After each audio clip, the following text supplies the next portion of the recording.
Welcome to the School Leaders Podcast. My name is Dr. Gastard Harrigan, the podcast for current and emerging school leaders, those who support and supervise them. You will hear from passionate educational leaders who are transforming their schools, communities, and creating positive outcomes for students. I will also share my personal reflections and tips from over 15 years as a school leader. Together, we will talk about how to level up our schools and leadership practices.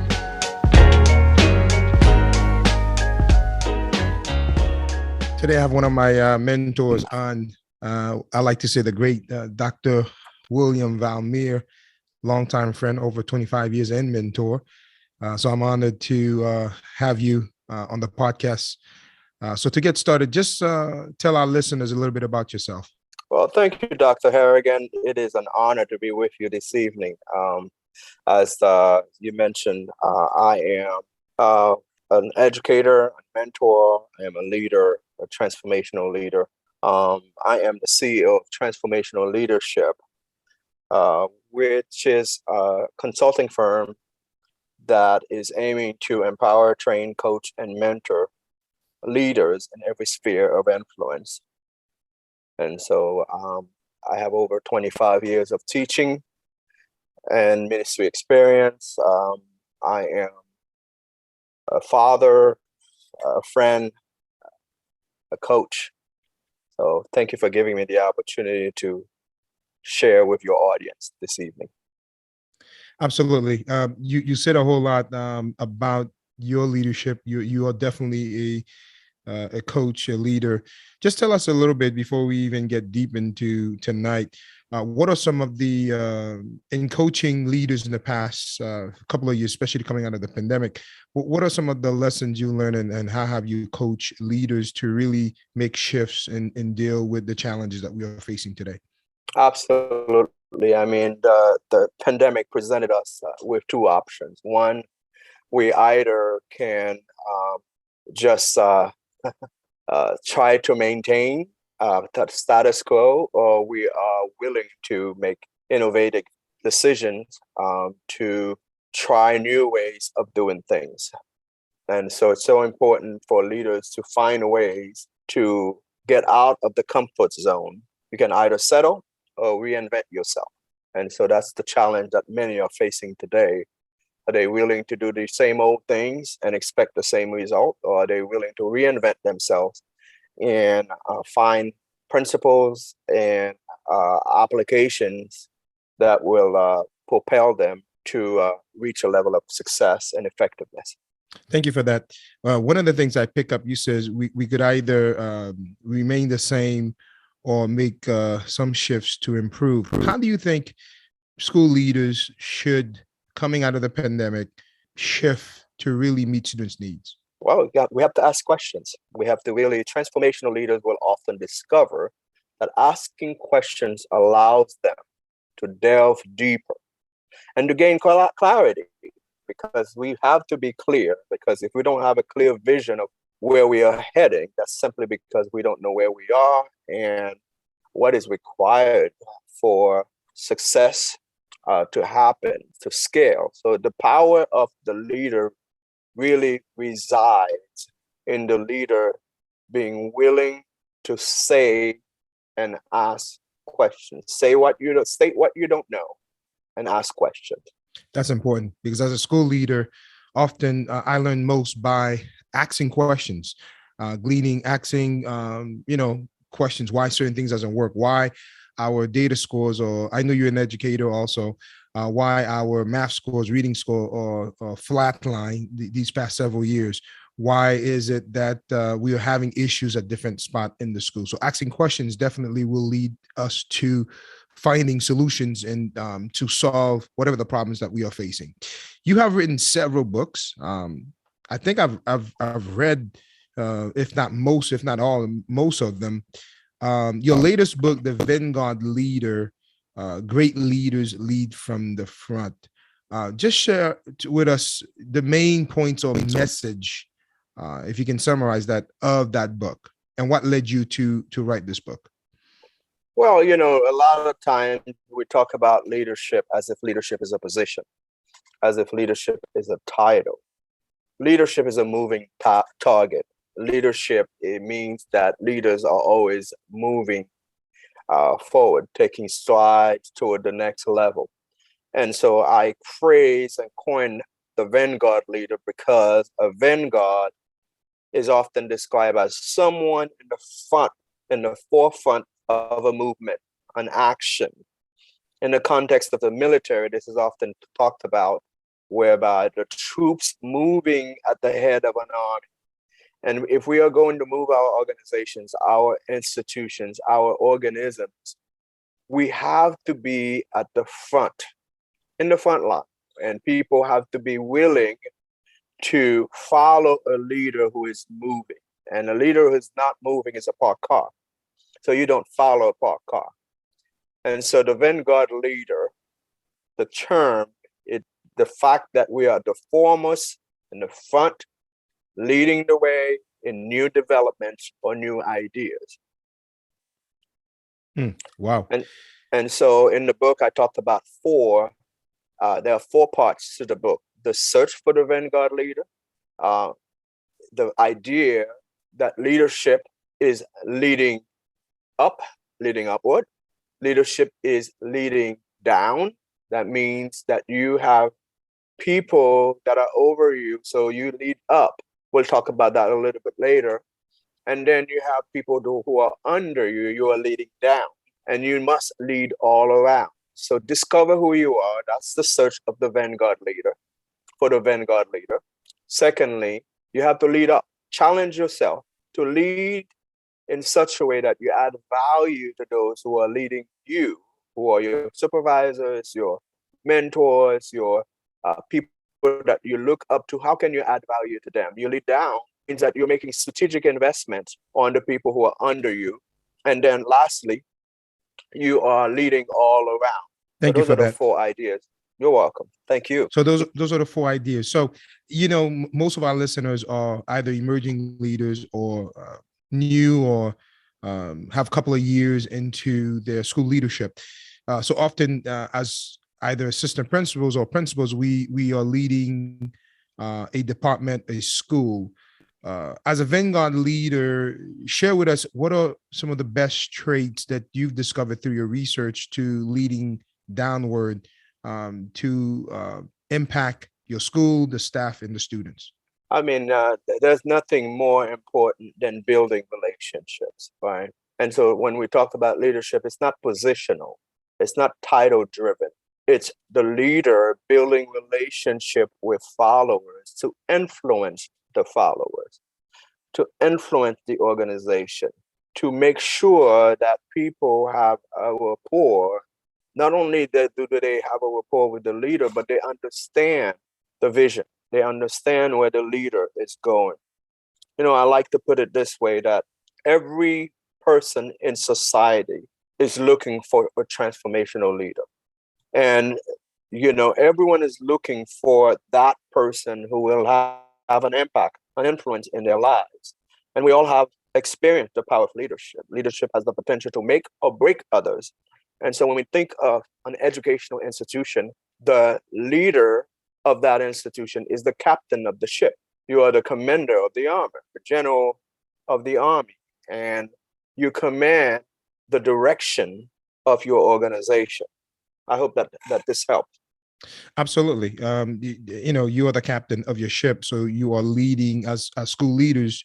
Regardless of if you're an assistant principal or principal, you are the captain and you are leading, and that becomes very important. And you said earlier, relationship matters, and I want to impress on that because everything I believe, at least in the school system, leader relationship really drives and build trust, and trust in having your staff, your leadership team, trusting you and buy into the vision, propels the organization in the vision forward. So you already talked about the importance of being a vanguard leader, but talk to us a little bit, if we could take a step back, and why does leadership in general matters?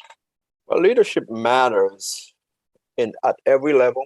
Leadership matters everywhere. Leadership matters in every season.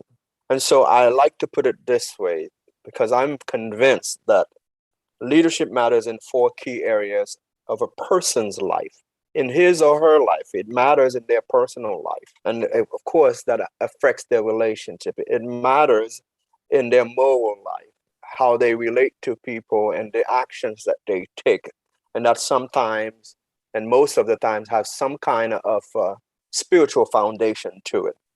It matters when it comes to their profession, their professional life.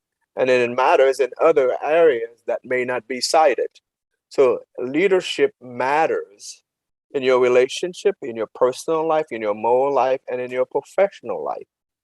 And in order for people to act accordingly, people will only act in congruence with their personal values or what they deemed to be important. So as a leader, there are some key values that I carry with me through my leadership. There are key values that I really personify, that I embody, that I demonstrate and model.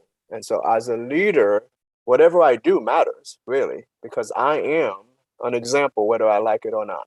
That is so true. Whether you like it or not, as a assistant principal, as a principal, you are the leader, and your behaviors and your actions and your values speaks often, I would say, louder than words.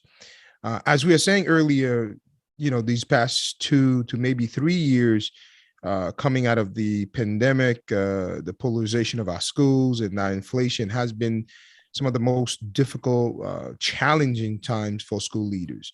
In your opinion, and based on your research, how can leaders, in particular school leaders and principals, lead from the front coming out of this pandemic? Habits, habits, habits, habits. What are some of the things that someone can see consistently? As far as it's one thing to say something, it's another to demonstrate it and live it out.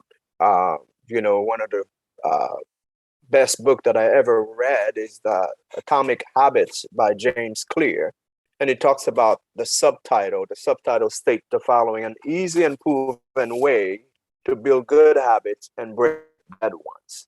So what leaders oftentimes, they don't discover their weaknesses.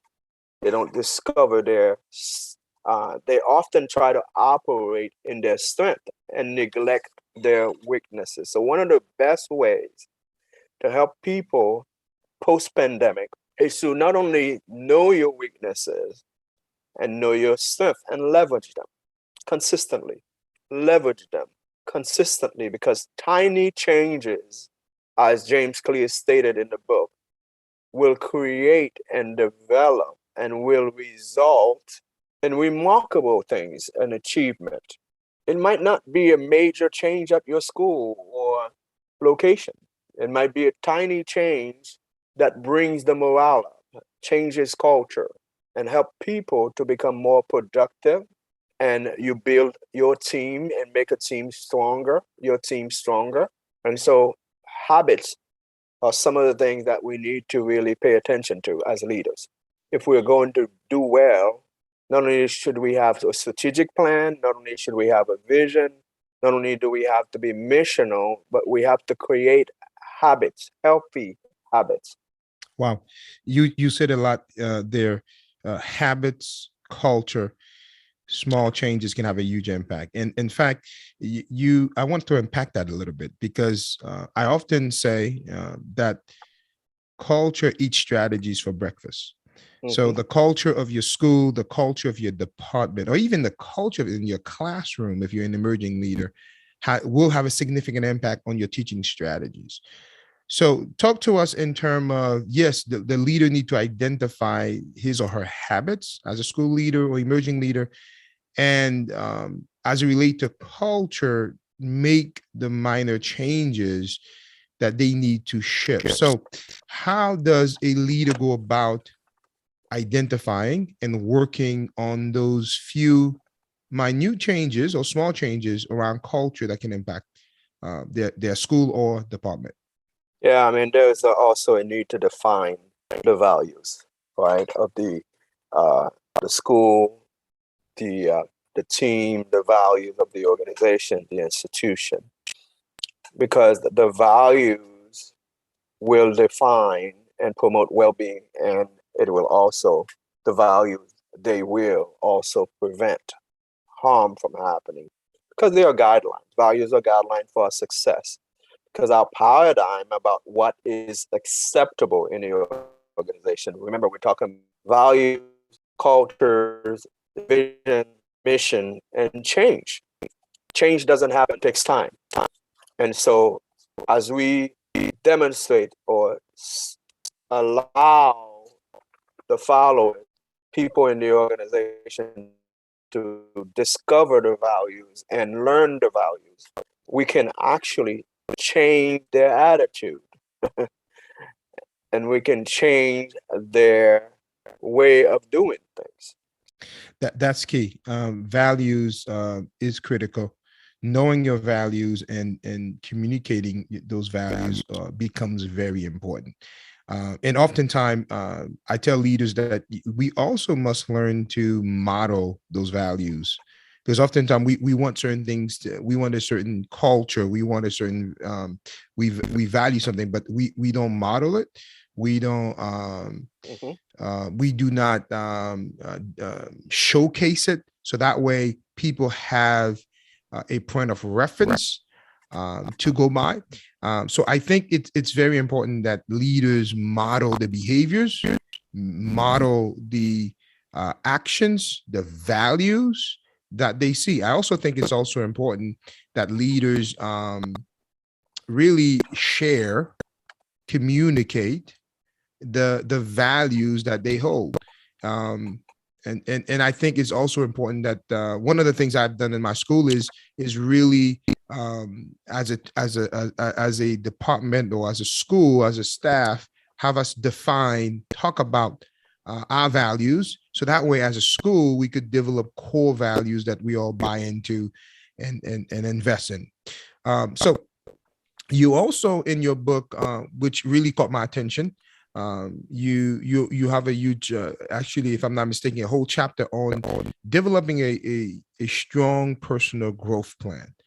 What is a personal growth plan, and how can it benefit a school leader? Yeah, I mean, a personal growth plan is a strategic plan that includes your personal growth and your professional growth. And by that, this is a plan to challenge you to grow.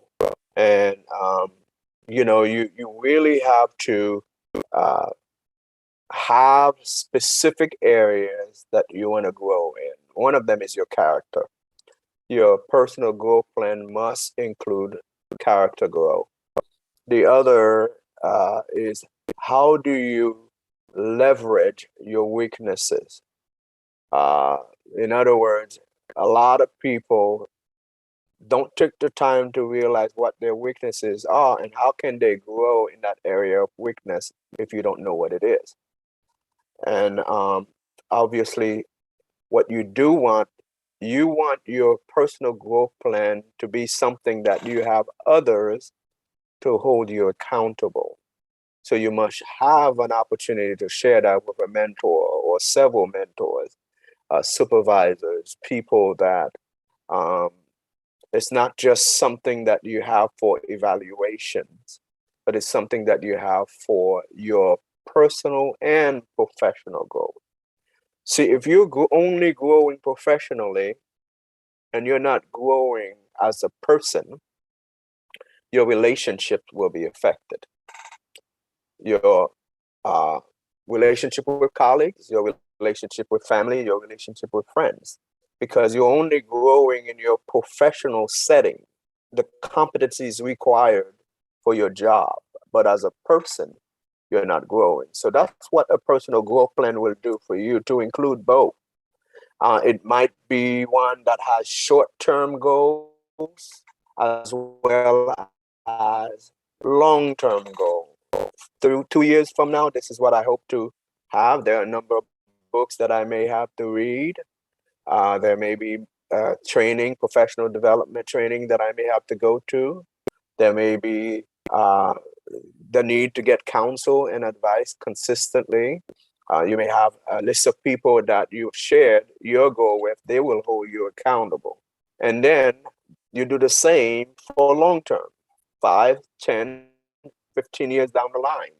And you're consistently updating that personal growth plan, because you don't want to reach to a point where you have reached a plateau. I'm saying a lot in one question that you asked. It must be something that is continually evolving as you discover more about your abilities and challenging yourself to maximize your abilities so that you can increase your capacity. Wow, you just said it a lot. And you are correct. One of the things I want to pull out is you talked about mentors. And I know I have different mentors.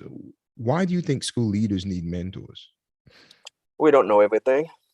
And where we are heading, we need somebody who's already been there or knows how to get you there. The idea of a GPS, right? Mm-hmm. The GPS is giving you direction to a place you've never been. And so as leaders, we have aspirations, and most of them are things that we haven't done. And so we need mentors who can not only pour into you, transfer their experience, give you practical advice based on their experience, but also they can help you craft ideas, drive to really hone your skills. They can see further than you can see. They can direct your steps really to help you so that you don't make the mistakes that they made. You can avoid certain failures, even though failures are not a bad thing. Failures are not a bad thing because you can only become better if you learn from your failures. Right. You're right. The failures, leaders shouldn't fear failing. In fact, I think John Maxwell, one of your mentors, talk about failing forward. And that is true. As leaders, we should embrace growth, and we should embrace learning and trying different things. And having a mentor can really, we can leverage a mentor's experience, wisdom, and insight to really propel our own growth and our own leadership, to really lead our schools to the next level, to reach ultimately student achievement, because at the end of the day, it is all about the kids. Earlier, I don't mean to cut you off, but go ahead. I often call that relational or relationship currency. Okay, so your ability to commit to mentorship is the currency that helps you achieve success and growth. So that's why in my book, I talked about failure, right? And I said all failures provide teachable moments. And then I said some failures are unavoidable because it's part of the journey. And lastly, I said many failures are avoidable. And a mentor help you navigate in your journey, help you deal with failure with the right attitude, the right perspective, and understand what it takes to grow to the next level you want to get into. Wow. I agree with you, because I where I'm at today is because of mentors like yourself, and mentors and various other mentors that have helped me grow or helped me see blind spots, areas that I need to grow or scale in to really be more effective. And often leaders, we think we see everything, but we do not see our own blind spots. And having a mentor can significantly reduce or improve the way we lead, and help us to really, at the end of the day, improve student achievement and improve in our own leadership practices. Earlier, you alluded to that a leader is important to manage up. I think in the book you call it upscale leadership. Talk to us about how, as a school leader, we should upscale our leadership. Absolutely. I mean, upscale leadership is very important for several reasons, right? Leading upward That's the other term that is used to explain upscale leadership. It is influencing your boss or another person of power to get a mutually beneficial result. What does that mean? A lot of people are self centered. They want to succeed, but yet they don't want others to succeed. So when you lead upward, upscale leadership is taking a walk in your boss's uh, shoes, your boss's shoes. Learn from them. Build the relationship that really going to help you elevate your games, your skills, your hone your skill.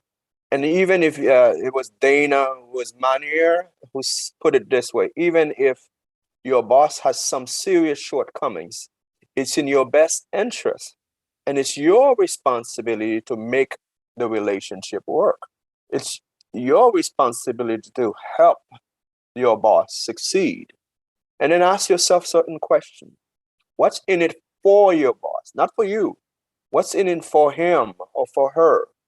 Because you ultimately want to add value to them. And in upscale leadership, you have to be good at what you do.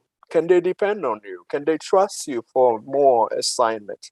And then when you are given an assignment, be clear on the expectations. Ask questions, because at the root of every interpersonal conflict are unmet expectations. And then lastly, in the book, I talked about the idea that you need to plan to have the conversation. The conversation. What does that mean? The conversation that will require for accountability, for you to be more accountable to the leader. The conversation that will require that you ask certain pertinent questions about, how can you get better? The pertinent that conversation that will require that you are vulnerable and transparent and open to criticism. And so upscale leadership is really honing and nurturing your relationship with those that are above you. That's very important too, that every school leader upscale their leadership. So that means to all the school leaders that are listening, that means building and fostering relationship with your director or whatever the name that your district call it, but whoever you report to. So if you're an emerging leader, you're in the classroom working with your assistant principal and your principal, and getting constructive feedback to improve your practices. Whether you are an assistant principal aiming to be a principal, working with your current principal, good, bad, or indifferent, to glean from them. Sometimes some of the best lessons you can learn is also things you learn not to do, but ultimately working with your leader to receive feedback to improve. Because as you indicated, constructive feedback is very important if you are going to upscale your leadership and move to the next level. And I think that's very important, that often leaders do not take the time to really get the right feedback, get the right input, and make the adjustments to improve and become better in their leadership and their practices. I remember, Dr. Valmyr, one of the invaluable experience I received as an assistant principal was my principal not only give me feedback, but took a day or several days, but one of those days had me move from my office to her office, and I was the principal for that day. In other words, I got all the phone calls, whether it was from the area office, from teachers, and all the issues that day. I was the principal, and I could tell you, allowing me not only receiving the feedback, but modeling and allowing me to sit and walk for a day or two, and it was over several days, different time throughout the year, allowed me to see things from her lens, from her purview. And later on, when I become principal, helped me to really know how to deal and address certain challenges and issues. So I think what you're saying about getting ongoing feedback from your boss, from your leader, is very important. Why do you think people often, Dr. Valmyr, shy away from reaching out to their boss, to their supervisor, to get feedback for growth? Well, this, and for some, it's a lack of humility, pride. For others, it's insecurity. And for many others, it's just the fear of the unknown, not understanding that both parties will benefit from the experience. And for the most part, the greatest challenge is that some people have a fixed mindset. They think they've already arrived. And so they don't need any more, guidance. They don't need any more counsel. They don't need uh, input. And if in order for you to grow to the next level, you have to have a growth mindset. And you have to see the world in five distinct categories, as Carol Dweck once said. Carol Dweck provided this perspective. You have to see the challenges. You have to clearly understand the obstacles. You have to know what kind of effort is necessary. You have to be open to criticism, and you have to learn from the success of others. And so people don't do that. They don't approach their boss. They don't approach their AP. They don't approach their principal, the director of in their area, the area director for their schools, because they have a fixed mindset. They don't have a level of humility. They have pride. They are people who are afraid of criticism. And if you have a fixed mindset, you cannot have a growth mindset at the same time. You are spot on, because if you have a fixed mindset, you can't grow at the same time. And so getting feedback is very important. Uh, if we could, if you could also help us understand, we all understand the importance of getting feedback and growing. How also there is the other extreme end, right? As a school leader, where you're getting extreme criticism, maybe from the community of a certain parent group. How should a school leader, principal, especially in the polarization we are in right now, manage some of the negative feedback, criticism that they may be getting from their community or parent group? How should they manage those criticisms? Well, communication is everything, right? And if I'm not communicating the reality, if I am not communicating what is happening, where we are going, what we are doing to get there, those criticism will not have the kind of effect that they should have. Now, sometimes the criticism is positive, most time it's negative. So, what role will this criticism play? If it is a negative criticism that is speaking the truth, now you have to do the work, right? To make the changes and to get the kind of buy-in that you need in order for the community to come alongside and embrace the effort that you are making. And of course, you don't live as a leader based on the criticism that you receive. You don't do leadership based on criticism.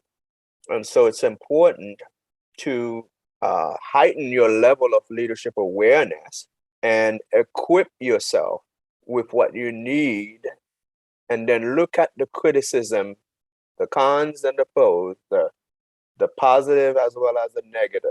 All of these transform a leader. It's not only positive criticism that transforms a leader. Negative criticism has a role to play as well. Sometimes it's speaking the truth about an area that the leader needs to improve. And so your mindset is very important. When you receive criticism, I read a book about 6 months ago, and it's written by Craig Groeschel, and the book really talks about the idea, the mindset of leaders, and it talks about winning the war in your mind. That's the title of the book. And the subtitle is Change Your Thinking, Change Your Life. And in that context, you will say, as the leader's life is being changed, his professional um, competencies will be affected, right? So one of the quotes that he stated in the book is this, one of the lines that I will always remember forever. Remember, our lives are always moving in the direction of our strongest thoughts. So if I'm being led by negative criticism, that will be reflected in my leadership, and it will permeate throughout my organization. But if I am moving in the direction of positive thoughts, constructive thoughts, things that not only will transform me, but will transform my organization, I must welcome criticism, and I must analyze the criticism to see where people are coming from. Are they speaking truth? Are they speaking things that are not so? And ultimately, I will need to communicate where we are, where we are going, and have a strong, viable vision. Thank you for that. You're spot on, and you also alluded to the book of Craig Rochelle. I also shout out to him, and I also love some of his books and some of the work he does, mentoring and coaching leaders. You are spot on that. As school leaders, as principals, we need to learn to manage the criticism and learn how to deal with it. Don't take it personal. Learn from it. If it's truthful, evaluate it, and grow from it. But ultimately, being a leader, you are going to face criticism. So that's something that all leaders, especially school leaders, need to be able to manage and manage well. So there's a lot more we could do, and definitely you got to come back on the show and on this podcast to share a little bit more. As we end this interview, share with us one of your favorite book or quote and why. Well, there are two of my favorite quotes by my mentor, John C. Maxwell, Dr. John C. Maxwell. Everything rises and falls on leadership. That's the first one. And one of his most probably quoted, that's one of his most quoted statements. But the second is likewise very important. It says, leadership is influence, nothing more, nothing less. And so as we seek to lead our organizations, we not only need to think about the influence that we are having, but also we need to think about the impact that we are having. And for that, I will leave you with two of my favorite books, Good to Great by Jim Collins and The Leadership Challenge by Kusas Posner. Thank you for Dr. Valmyr. Thank you so much for coming on the podcast. Before we go, tell everyone, tell all the listeners how they can connect with you and how they can buy your book, The Vanguard Leader, How Great Leaders Lead from the Front. Well, thank you, Dr. Harrigan, for the invitation. You are a Vanguard leader. You are a transformational leader. And I have been blessed to see your growth and how much you have been able to accomplish over the years, and the influence that you are having, not only at your local school, but throughout Broward County and throughout the United States and abroad. And I know that your influence will only increase through this podcast. And thank you for giving me the opportunity to come on and share a little bit of my journey and my perspective. Well, people can find me on every social media platform, on Instagram at Dr. Valmyr. They can purchase my book at drvalmyr.com, www.drvalmyr.com, or the vanguardleaderbook.com. The book is also available as an audiobook on Audible. I know that leaders are very busy. They can order the book as a paperback, on Kindle, an audiobook as well from Audible. Thank you, Dr. Harrigan. Thank you for coming on. Blessings upon blessings. Absolutely. Thank you for coming on. And I will certainly add the links both to your social media and how they could get the book in the show notes. So click on the show notes to get these links and connect with Dr. Valmyr. Again, thank you, Dr. Valmyr, for coming on. I appreciate your time. Thank you for sharing your insight. Thank you for joining me today. Please consider subscribing to the podcast. Leave a 5-star rating and a comment. Share this episode with a friend and on social media. Follow me on Twitter, Instagram, and Facebook for leadership ideas and tips. Again, thank you for joining me today. Until next time.